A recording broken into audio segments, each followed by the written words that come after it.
Assalamualaikum warahmatullahi wabarakatuh. Kepada yang terhormat Ketua Yayasan Universitas Islam Zainul Hasan Genggo, Kiai Haji Muhammad Hasan Mutawakil Allah SHMM, yang saya hormati Bapak Rektor Abdul Aziz Wahab BAMAG, dan yang saya hormati dosen pembimbing 1 Bapak Dr. Muhammad Ifdil Islam MPD, dan dosen pembimbing 2 Ibu Nailin Nikmatul Maulidiyah SEMM, dan yang saya hormati kepada kedua orang tua saya yang senantiasa selalu memberikan dukungan dan bantuan positif baik secara moral maupun material dalam menyusun proposal skripsi. Pertama-tama saya ucapkan terima kasih kepada seluruh pihak yang telah membantu menyelesaikan proposal skripsi ini. Perkenalkan, nama saya Lulu Muntazimatul Husnania, Prodi Manajemen Keuangan Syariah Fakultas Ekonomi dan Bisnis Islam, Universitas Islam Zainul Hasan Genggo, yang akan mempresentasikan hasil dari penelitian saya yang berjudul Pengaruh Literasi Keuangan dan Gaya Hidup Terhadap Pengelolaan Keuangan Pribadi Santri dari Kalangan Generasi Z, studi kasus Pondok Putri Pusat Pesantren Zainul Hasan Genggo. Pada kesempatan kali ini, saya akan memaparkan beberapa garis besar atau poin utama dari hasil penelitian proposal skripsi saya yang diawali dengan latar belakang dari penelitian ini.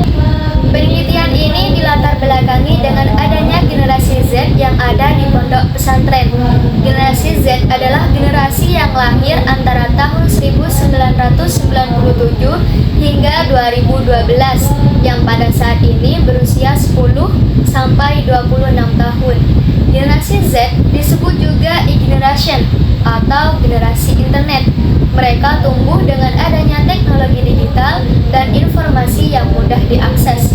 Generasi Z juga merupakan manusia-manusia yang mempunyai banyak kebutuhan dan keinginan yang tidak terbatas, sehingga berdampak pada pengelolaan keuangan dan tidak memperhatikan prinsip keuangan. Prinsip keuangan yang dimaksud adalah membeli barang yang sesuai dengan kebutuhan, bukan keinginannya. Dan sekelompok angkatan manusia tersebut sering melupakan dan tidak memperhatikan hal itu, sehingga ia lebih memilih membeli barang yang diinginkan, bukan yang dibutuhkan, termasuk juga santri di pondok pesantren. Pondok Putri Pusat Pesantren Zainul Hasan Genggo yang dijadikan sebagai tempat penelitian kali ini merupakan suatu tempat yang dikenal bagi sebagian masyarakat akan kebarokahan dan juga balaknya atau malapetaka. Ia juga merupakan tempat sebagian orang atau santri untuk mencari ilmu agama maupun ilmu pengetahuan umum lainnya, termasuk ilmu yang mempelajari tentang literasi keuangan. Memahami literasi keuangan pada pengelolaan keuangan pribadi, khususnya bagi santri dari kalangan generasi Z di Pondok Putri Pusat Pesantren Zainul Hasan ini juga sangat penting. Dengan literasi keuangan yang baik, mereka dapat memahami pentingnya menabung, berinvestasi, dan mengelola pengeluaran mereka dengan bijak. Ini akan membantu mereka menghindari hutang, mengatur keuangan mereka dengan lebih baik, dan mencapai tujuan keuangan mereka di masa depan. Dengan demikian, penulis memilih penelitian ini karena penting bagi generasi Z di pondok pesantren untuk memiliki literasi keuangan yang baik dan juga mengatur gaya hidup mereka dengan bijak. Poin yang kedua, tujuan penelitian. Penelitian ini memiliki 3 tujuan, yakni yang pertama, untuk mengetahui pengaruh literasi keuangan terhadap pengelolaan keuangan pribadi santri dari kalangan generasi Z di Pondok Putri Pusat Pesantren Zainul Hasan Genggo. Yang kedua, untuk mengetahui pengaruh gaya hidup terhadap pengelolaan keuangan pribadi santri dari kalangan generasi Z di Pondok Putri Pusat Pesantren Zainul Hasan Genggo. Terus yang terakhir, ketiga, itu untuk mengetahui pengaruh antara literasi keuangan dan gaya hidup secara bersamaan terhadap pengelolaan keuangan pribadi santri dari kalangan generasi Z di Pondok Putri Pusat Pesantren Zainul Hasan Genggo. Poin yang ketiga yakni posisi penelitian. Di sini saya paparkan 2 penelitian terdahulu. Yang pertama dari Francisca Arifatul Laili. dengan judul Pengaruh Literasi Keuangan dan Gaya Hidup Terhadap Pengelolaan Keuangan Pribadi Mahasiswa jurusan PIPS Universitas Islam Negeri Maulana Malik Ibrahim Malang.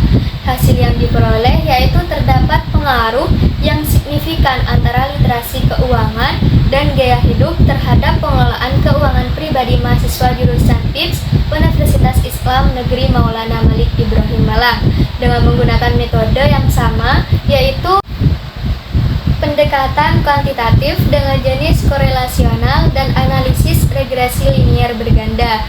Terus yang kedua dari Rita Kusuma Dewi, Ayus Ahmad, Morotoyo, MSI, yang berjudul Literasi Keuangan Syariah di Kalangan Pondok Pesantren, pendekatan deskriptif dan verifikatif. Dengan hasil tingkat literasi keuangan di kalangan pondok pesantren dapat dilihat dari pemahaman pengelolaan pengeluaran pribadi masuk, pemahaman ekonomi syariah, pemahaman pasar modal, serta pemahaman perbankan syariah. Poin keempat yakni teori penelitian. Yang pertama, literasi keuangan.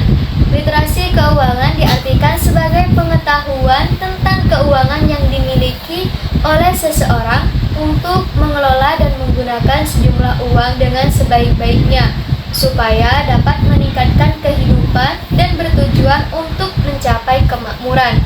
Menurut Lusardi dan Michel 2014 mendefinisikan literasi keuangan sebagai pengetahuan keuangan dan kemampuan untuk mengaplikasikannya dengan tujuan meningkatkan kesejahteraan dan taraf hidupnya. Dari pengertian di atas, penulis menyimpulkan bahwa literasi keuangan adalah pengetahuan tentang keuangan, bagaimana seseorang bisa mengatur penggunaan dan pengelolaan keuangannya secara efektif. Yang kedua yaitu gaya hidup. Gaya hidup adalah adaptasi aktif individu terhadap kondisi sosial dalam rangka memenuhi kebutuhan atau menyatu dan bersosialisasi dengan orang lain. Armstrong berpendapat bahwa ada banyak faktor yang mempengaruhi gaya hidup, antara lain aspek sikap, pengalaman individu, pengamatan, kepribadian, konsep diri, motivasi, persepsi, kelompok acuan, kelas sosial dan keluarga, serta budaya. Kesimpulan dari penjabaran di atas yaitu bahwa gaya hidup dipengaruhi oleh beberapa faktor.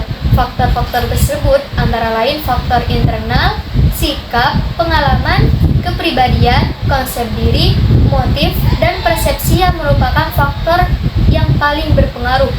Terus yang ketiga, pengelolaan keuangan pribadi. Manajemen keuangan pribadi merupakan seni serta ilmu mengelola sumber pendapatan individu atau keluarga. Menurut Warsono 2010, pengelola keuangan pribadi dibagi menjadi 4 bagian, yaitu sebagai berikut. Yang pertama, penggunaan dana, penentuan sumber dana, manajemen risiko, perencanaan masa depan. Yang keempat, pondok pesantren. Pondok pesantren terdiri dari 2 kata, yaitu pondok dan pesantren. Pondok berarti kamar, gubuk, atau rumah kecil yang digunakan dalam bahasa Indonesia dengan menekankan kesederhanaan bangunannya. Ada juga yang berpendapat bahwa pondok berasal dari kata funduk, yang berarti ruang, tempat tidur, wisma, atau hotel sederhana. Dengan kata lain, pondok pesantren adalah satu-satunya institusi atau lembaga pendidikan Islam yang lahir dari wilayah kebudayaan Nusantara. Keberadaan pesantren pada akhirnya tidak dipisahkan dari wacana sosial intelektual di Indonesia. Terus yang kelima, generasi Z. Generasi Z merupakan generasi baru yang lahir setelah adanya internet atau pada masa internet. Kira-kira mereka yang lahir pada tahun 2000-an dan setelahnya. Menurut Helen Cho, generasi Z merupakan generasi modern yang tumbuh dan berkembang dengan didampingi dan sangat bergantung kepada teknologi digital modern. Poin yang keenam adalah kerangka berpikir. Kerangka teoritis dapat membantu peneliti untuk memilih metode penelitian yang tepat dan menganalisis data yang telah dikumpulkan. Menurut Mutrajat, kerangka teoritis adalah suatu model yang menerangkan bagaimana hubungan suatu teori dengan faktor-faktor penting yang telah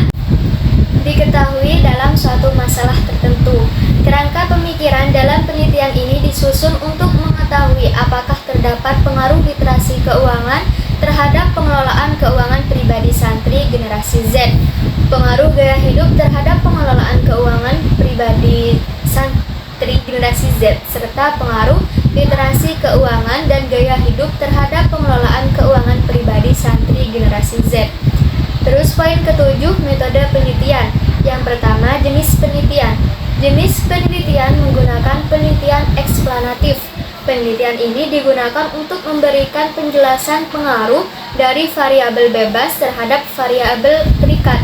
Artinya, untuk mengetahui pengaruh dari literasi keuangan atau X1 terhadap pengelolaan keuangan pribadi santri generasi Z, Y.